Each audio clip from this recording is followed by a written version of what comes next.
प्रिय भक्तों, जय श्री राधे कृष्णा। आज हम भक्तमाल की सच्ची कहानियों में भक्त रामदास जी की कथा सुनाएंगे, जो भगवान रणछोड़ जी को चुरा लाए थे या भगवान स्वयं उनके साथ में आए थे। ऐसी एक सच्ची कथा आप सुनिएगा।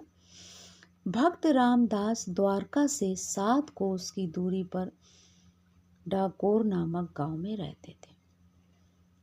रणछोड़ भगवान के मंदिर में प्रति एकादशी को जागरण, कीर्तन आदि उत्सव का आयोजन होता था। उसमें वे नियम पूर्वक सम्मिलित होते थे और भगवान के दर्शन से अपने तन, मन और बुद्धि को पवित्र करते थे।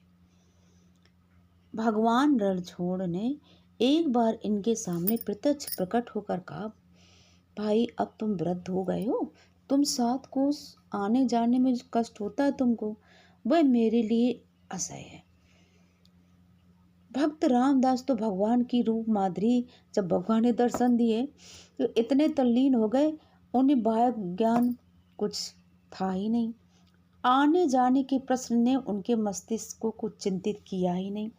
भगवान ने उन्हें कृपा पूर्वक दर्शन दिया है, इस बात को सोच सोच कर वे बड़े प्रसन्न हो रहे थे। भगवान के अंतर ध्यान होते ही उनके वियोग में उनके प्राण छटपटा गए, अंग अंग सिहरने लगा। अब तो उनका निश्चय और भी दृढ़ हो गया। वे समस्त सुखों की तिलांजलि देकर धूने उत्साह से जागरण महोत्सव में आने लगे।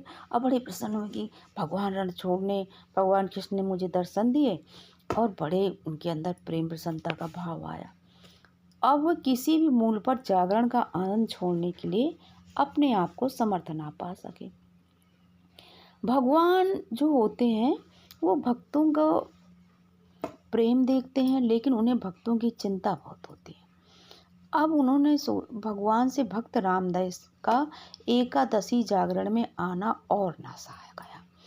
उन्होंने भक्त को सुख और आनंद देने के लिए उन्होंने रामदास से डाकोर चलने का निश्चय प्रकट किया। भगवान तो सच्ची निष्ठा और प्रेम के भूखे होते हैं। उन्होंने रामदास को कहा कि तुम अपनी गाड़ी ले आना, मेरे विग्रह यानी मूर्ति को अपने गोद में लेकर और उस गाड़ी में लिटा देना और यथाशीघ्र डाकोर पहुंचने का प्रयत्न करना। दूसरी एकादशी के जागरण अवसर पर रामदास द्वारका में गाड़ी ले गए और उनकी वृद्धावस्था से किसी ने उन पर संदेह नहीं किया। द्वादशी की रात आदि बीत चुकी थी। द्वारकावासी और मंदिर के पुजारी तथा अन्य सेवक आदि नींद की गहरी और मीठी लहरी में बह रहे थे। सारा का सारा वातावरण नीरव और शांत था। रामदास जी तो अपने सौभाग्य पर फूले नहीं समाते थे। भगवान के आतिथ्य का आनंद सोच सोच कर वे प्रतिक्षण मगन होते जा रहे थे और मंदिर का पट अचानक खुल गया। वे मंदिर पहुंचे और थोड़ी सी कोशिश से भगवान स्वयं जैसे उनकी गोद में आ गए हों। भगवान ने प्रसन्नता पूर्वक अपने चिन्मय मादक स्पर्श से भक्त के जन्म जन्म की तपस्या सफल कर दी। गाड़ी द्वारका से बहुत दूर निकल गई। रामदास जी झूम झूम कर कीर्तन करते जाते थे और भगवान भक्त के संरक्षण में 7 कोस की यात्रा पूरी कर चुके थे। सवेरा होती लोगों ने रामदास का पीछा, क्योंकि लोगों की जब नींद खुली देखा तो मूर्ति थी नहीं, और वहाँ पे जो रात में कीर्तन करते थे वहीं सब लोग सो जाते थे। तो देखा सब लोग हैं लेकिन रामदास जी नहीं हैं। शक हो गया, सब ने पीछा किया रामदास जी का। भगवान भास्कर की सुनहली किरणें पूर्व दिशा के अंचल में विहार करने ही वाली थी कि रामदास ने देखा कि कुछ लोग पीछा कर रहे हैं। उनकी मस्तक पर जो था ना, पसीने के कण आने लगे। अब वो घबराने लगे कि लोग मुझसे भगवान को छुड़ा ले जाएंगे, लेकिन थोड़ा सा तो विश्वास उनको ये था कि भगवान अपनी मर्जी से मेरे साथ आए, इच्छा से आए, तो कुछ ना कुछ भगवान कुछ करेंगे ही।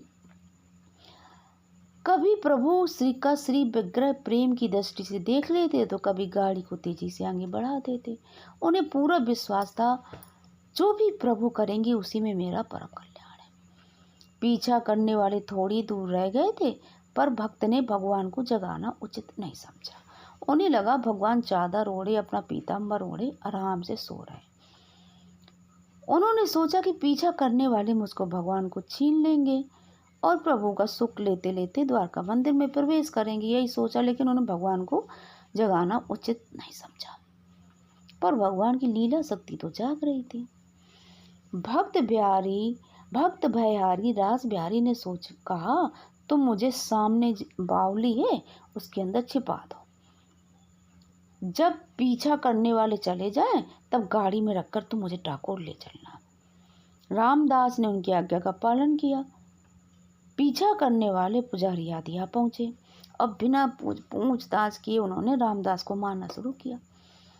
भगवान की लीला शक्ति ने भक्त रामदास की दृढ़ निष्ठा और धैर्य परीक्षा की महिमा प्रकट करने के लिए दुष्टों को अपनी मनमानी करते थे, पर उन्हें दंड के माध्यम से ही लेकिन भक्त के शरीर का स्पर्श मिल चुका था।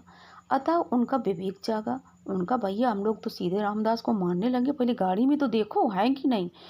गाड़ी में भगवान का विग्रह न पाकर अब उन लोगों ने जिन्होंने मारा था उन्हें बड़ा दुख हुआ कि हमने बेकारी रामदास जी को मारा, अब बैलगाड़ी में तो भगवान जी है ही नहीं।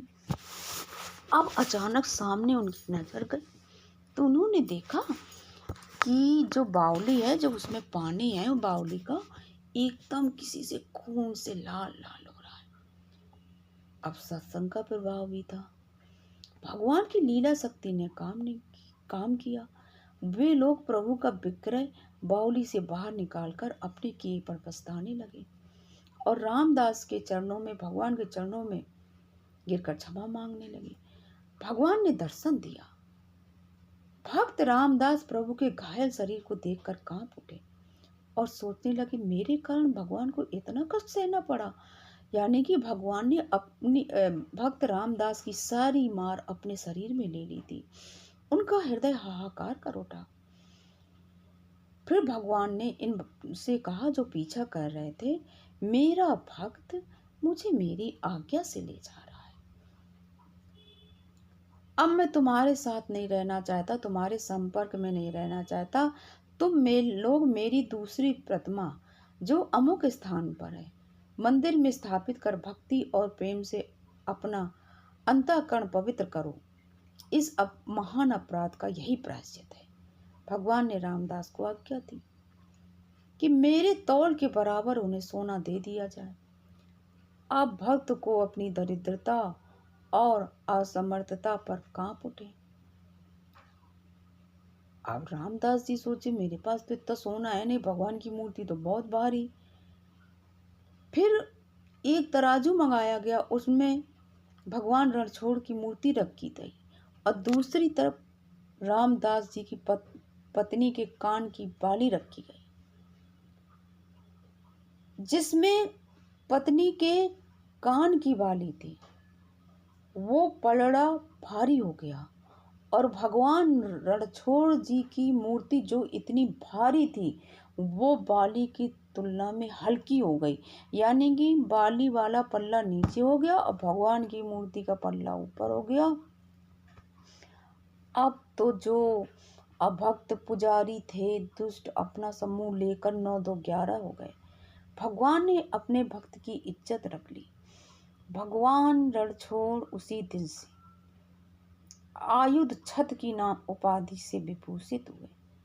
अभी तक उनके घाव पर पट्टी बांधी जाती है।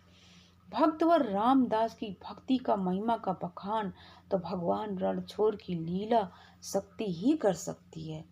ऐसे हैं भगवान और उनके भक्त। भगवान बहुत अच्छे होते हैं, बस एक बार हम उन्हें प्रेम से पुकारें तो सही, हृदय से उनका भजन तो करें, छल कपट छोड़कर। भगवान हमें दर्शन देते हैं। बोलिए जय श्री राम।